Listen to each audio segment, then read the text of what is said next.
Hi, my name is Xochitl-Julisa Bermejo, and I'm a workshop coordinator through Artworks LA. I'm also a published poet, and this is my poetry book, Posada, Offerings of Witness and Refuge.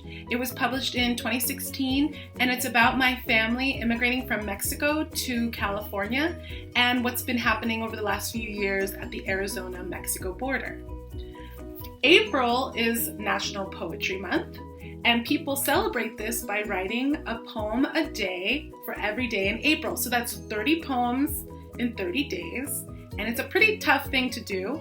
But as of April 21st, I am 21 for 21. To help people celebrate, I've been sharing, along with Artworks LA, some poetry prompts, which you can find on the Artworks LA Instagram. And here's a little video to help you. And I hope you try it out and enjoy your poetry month.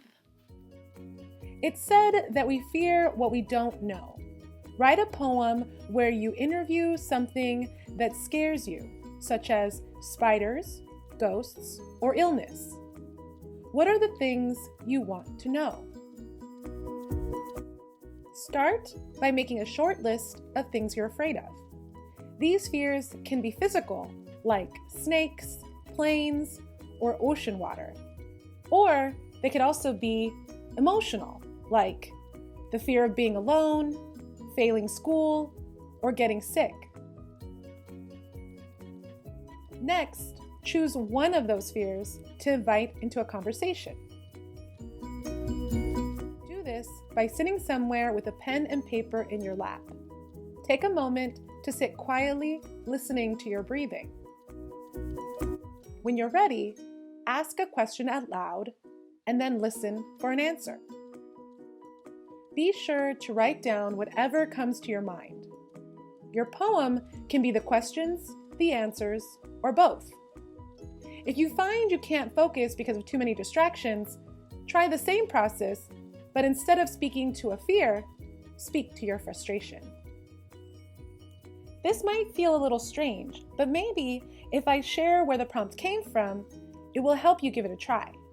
In September 2017, I was awarded an artist residency in Gettysburg National Military Park, which meant I got to live and write from this little white farmhouse for 3 whole weeks. Looks peaceful, doesn't it? The only problem is the house sits on land where a big 3-day battle occurred during the Civil War in 1863. Thousands of men died in the battle from the North and the South, and 2 Confederate soldiers even died in the basement of my little white farmhouse. In other words, I was living and writing in a haunted house. Every night I went to bed with the lights on and my TV blasting so I wouldn't hear or see anything. And during the day, I was always scared a ghost might push me down the stairs. Then one day, I decided to go to the battlefield and ask the ghosts to talk to me. For a couple of days, I went out at sunset with a pen and paper, sat in the grass, and asked the ghosts all my questions. After that, somehow, I stopped being afraid. Here's the poem I wrote from all those questions. This is Ghost Interview with a Soldier in the Peach Orchard. Dried peach pits litter the ground, reminding me of bones. Are your bones below the soil? Is this why you care for fields dressed in morning fog, snagging on fences? How do you want to be remembered? If you could write anything on one of these monuments lining the orchard, what would you write? Have you ever pledged allegiance to a flag? Any flag? Have you ever loved a flag like your mother's arms? Speaking of your mother's arms, how did they smell when tucked tight below your nose? Like fresh-baked loaves? Or maybe stone? I want a better simile, but I need you to tell me. If you could go back, what would you say to your father? What would you teach your daughter?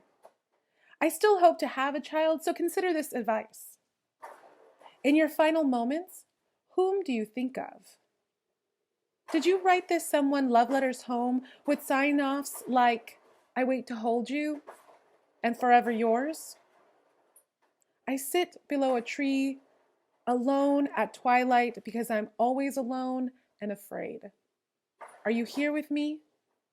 Is that you rustling the branches?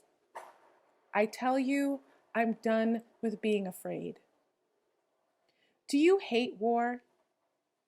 Did you ever love war?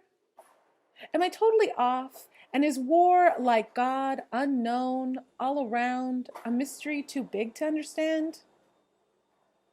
I want to believe in love like some believe in God. Will you help me? Do you think I'm crazy? Do you think I'm beautiful? Would you date me?